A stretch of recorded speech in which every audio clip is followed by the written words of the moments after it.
A very warm welcome to my channel. This is Kanchan Gupta and channel is UGC Education Paper 2. So today we are discussing about Dick and Carey system model of instruction design. Earlier we have discussed with the ADDIE model and Assure model. Today we will be discussing about Dick and Carey system model. Dick and carry ने भी एक instruction model दिया है जिसके बारे में हम आज बात करेंगे. तो before moving please subscribe my channel, right. So hit the bell icon ताकि for more coming of videos जो हैं आपको जो है नोटिफिकेशन बाद में मिलती रहे. चलिए स्टार्ट करते हैं आज का. Dick and Carey model is a performance oriented model है. मैं एक छोटा सा रिव्यू आपके साथ डिस्कस करना चाहती हूँ क्योंकि we have covered with the two model also. The first one is the ADDIE model की वीडियो आप देख सकते हैं and the another one is ASSURE model, right. ADDIE model जो है first of all it is a step by step, right.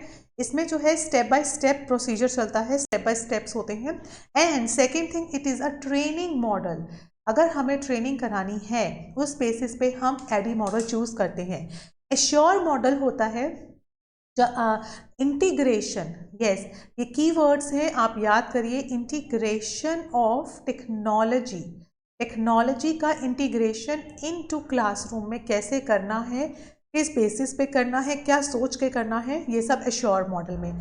Now we will be discussing about Dick and Carey. It is a performance oriented model which stress करता है identification of the skill students and need to learn that the collection of data from students to revise the instruction. It is based on the reductionist perspective. Reductionist perspective का मतलब होता है कि जो whole thing है उसको parts में divide करना. दैट मीन्स जो होल टास्क है उसको स्मॉल स्मॉल पार्ट्स में कंडक्ट करना. इट फोकस करता है स्किल्स पे, नॉलेज पे, एटीट्यूड पे that need to be learn. जो चीज़ें स्टूडेंट को लर्न करनी है उन चीज़ों पे फोकस करता है. And it provides you the right learning conditions for the outcome. और क्लासरूम में लर्निंग कंडीशंस कैसी होनी चाहिए इस पर फोकस करता है. It is also a step by step guide है of how to deliver the educational content, कि किस तरीके से एजुकेशनल कॉन्टेंट को डिलीवर करना है. This is all about. Now this approach considers the components such as the instructor, learners, material. It deals with in all of that instructional activities, delivery system and the learning and the performance environment. So Dick and Carey approach consider करती है different components के साथ. Now unlike traditional model, Dick and Carey approach is portrayed a curvilinear flow portrait with one way arrows, की वो arrows के साथ flow करता है. पुराने ट्रेडिशनल वे नहीं है जो कि ये कैसा है, कर्वी लीनियर, राइट. तो हमने इसमें दो बातें हमने इसमें सीखी हैं कि फर्स्ट है this is the reductionist perspective. That means कि होल पार्ट्स को आप स्मॉल पार्ट्स में डिवाइड करके उसको कंडक्ट करते हैं. And the second thing this is the curvy linear. Curvy linear में क्या होता है, इट फ्लो होता है, वन वे एरो की तरफ चलते हैं. इसमें आप नेक्स्ट पिक्चर में देखेंगे तो आपको पता चल जाएगा. हिस्ट्री पढ़ते हैं कि ये मॉडल किसने दिया था, वॉल्टर डिक.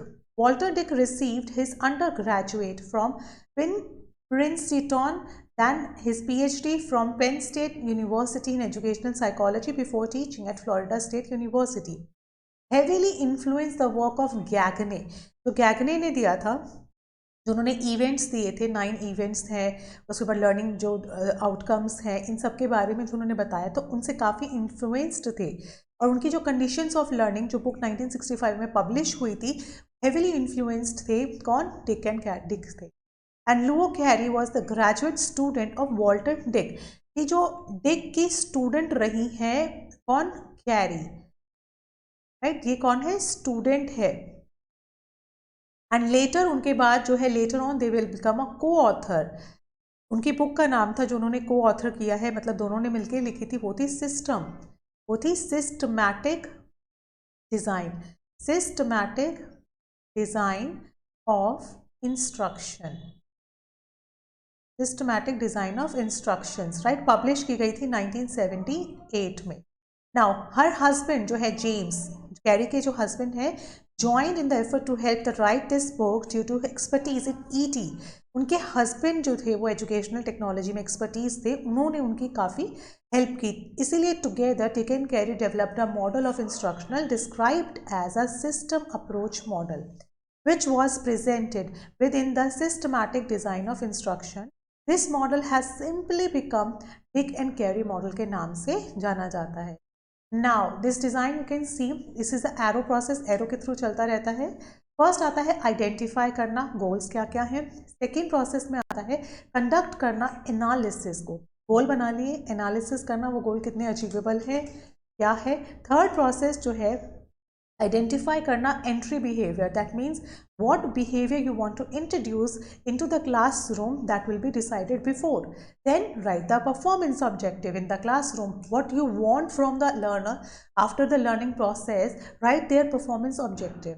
Then develop करना है criteria referenced test. We will make a test to know that what are the objective will be want, या कौन से ऑब्जेक्टिव जो है चाहते हैं और कौन से ऑब्जेक्टिव्स जो है वो हमें हमारी लर्निंग प्रोसेस में हेल्प करेंगे. देन इंस्ट्रक्शंस, यस कौन कौन से इंस्ट्रक्शंस होंगे, ईटी और विदाउट ईटी, यानी आप लेक्चर मेथड यूज़ करेंगे या प्रोजेक्टर कोई ऐसी टेक्नोलॉजी यूज़ करेंगे, कोई पीपीटी के थ्रू पढ़ाना चाहेंगे तो इसकी भी स्ट्रैटेजी हम पहले से ही डिसाइड कर लेते हैं.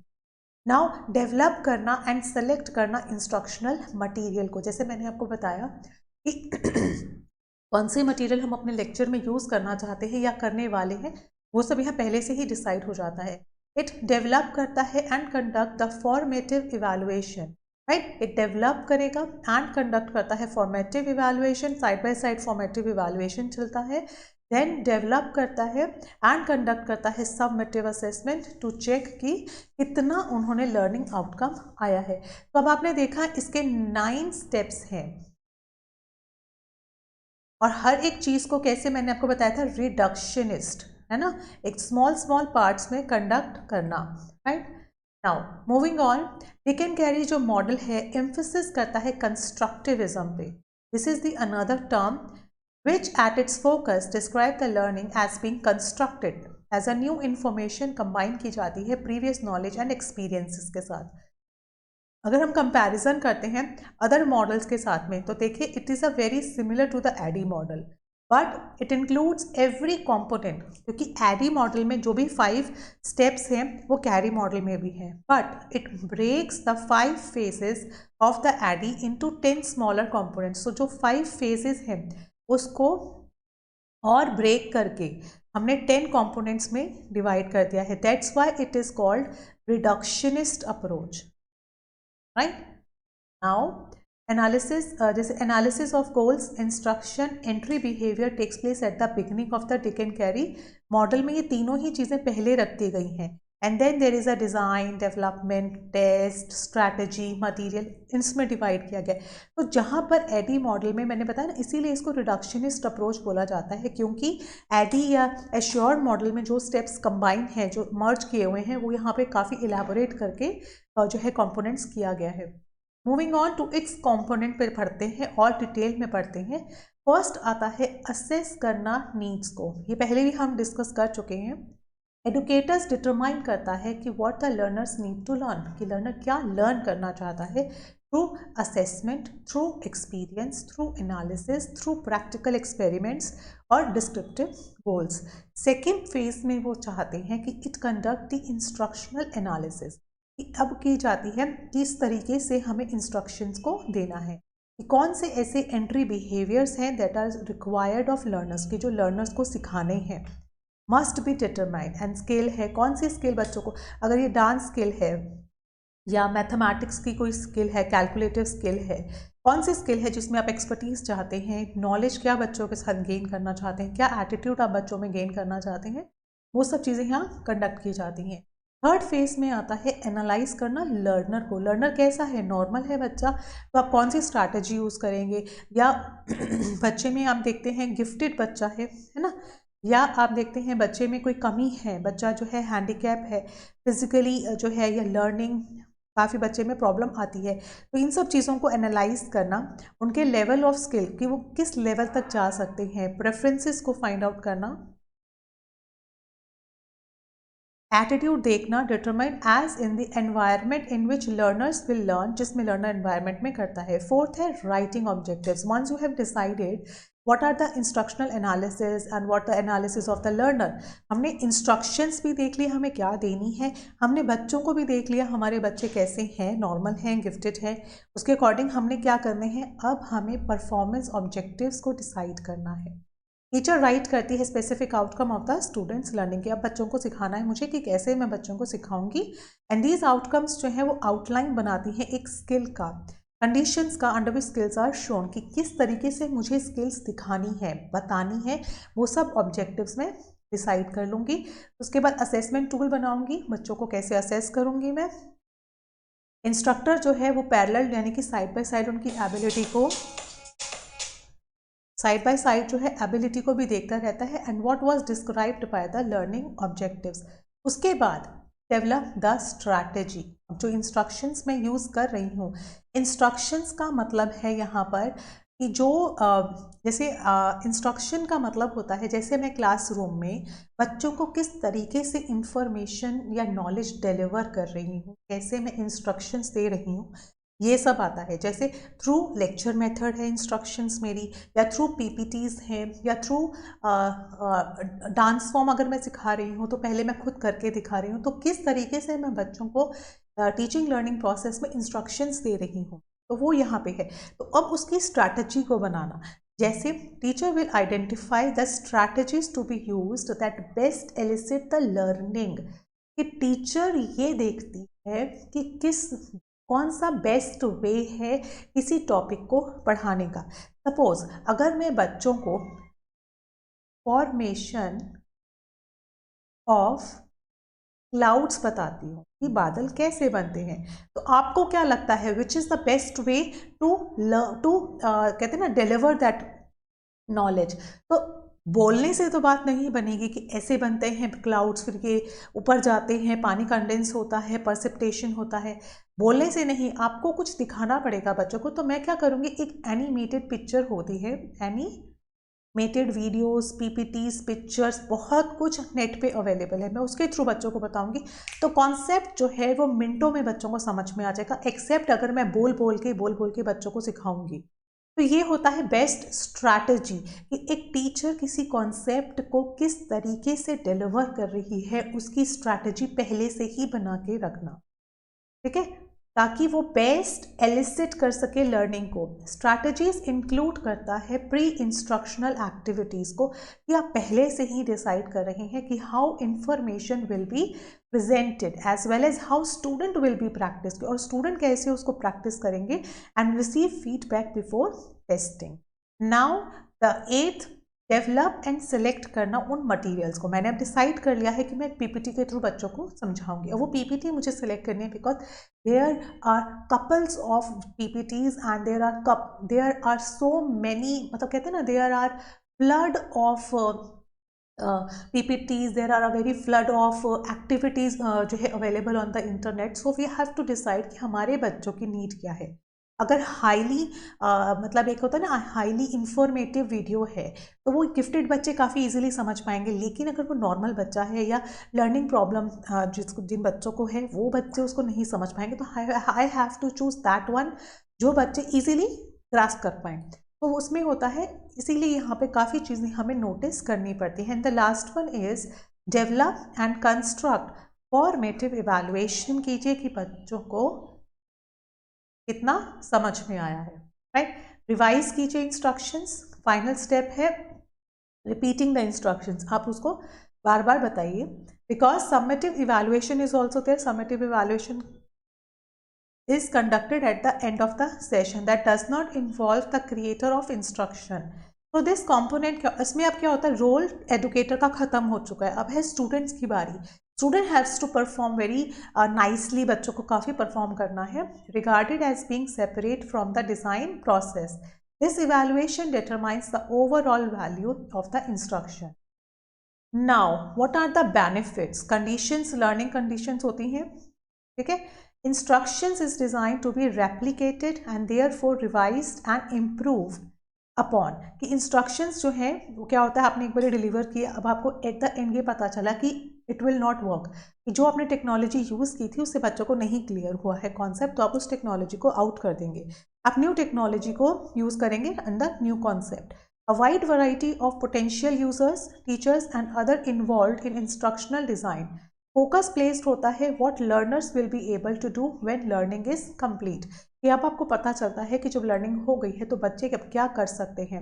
Focus is placed on what learners must know in order to begin the instructions. ये आपको पता चलता है अब बच्चे कैसे परफॉर्म करेंगे. Skills and knowledge are thoughtfully taught. मतलब स्किल्स भी जो है बच्चों को thoughtfully दी जाती है.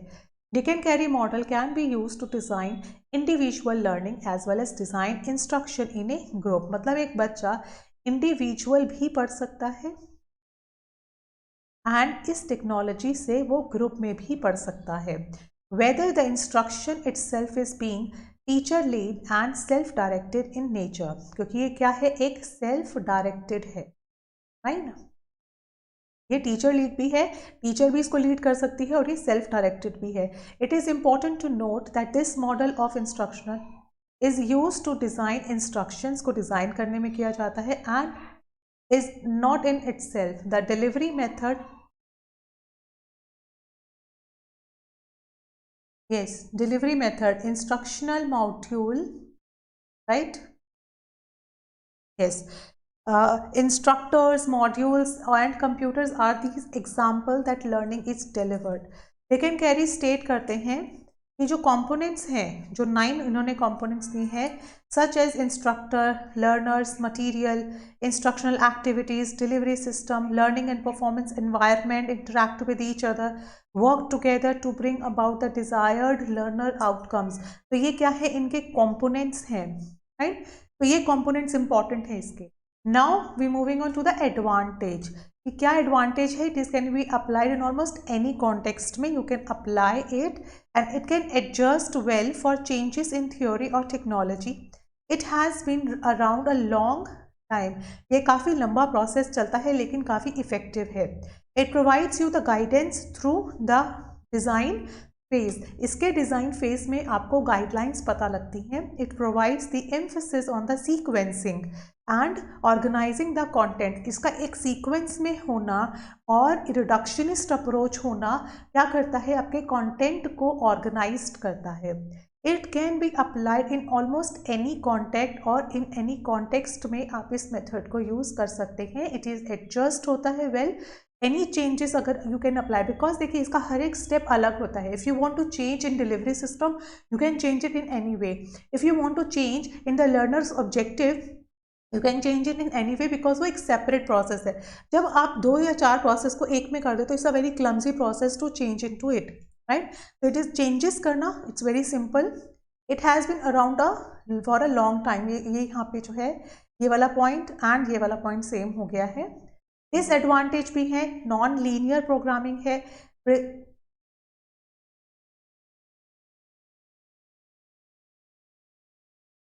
Yes, it presumes the learning is predictable and reliable होती है. It does not allow for mistakes. इसमें काफ़ी कम जो है mistakes की possibility रहती है. It focused करता है on the product पे rather than system, right? Rather than system. Now it focused on the product rather than system to specific on the objectives in order to be successful. यहाँ पे आपका specific जो objectives है उस पर ध्यान रहता है. Presumption that learning can be predictable and reliable. ये यहाँ पे ध्यान में रख के चला जाता है कि जो learning होती है वो predictable होती है और reliable भी होती है.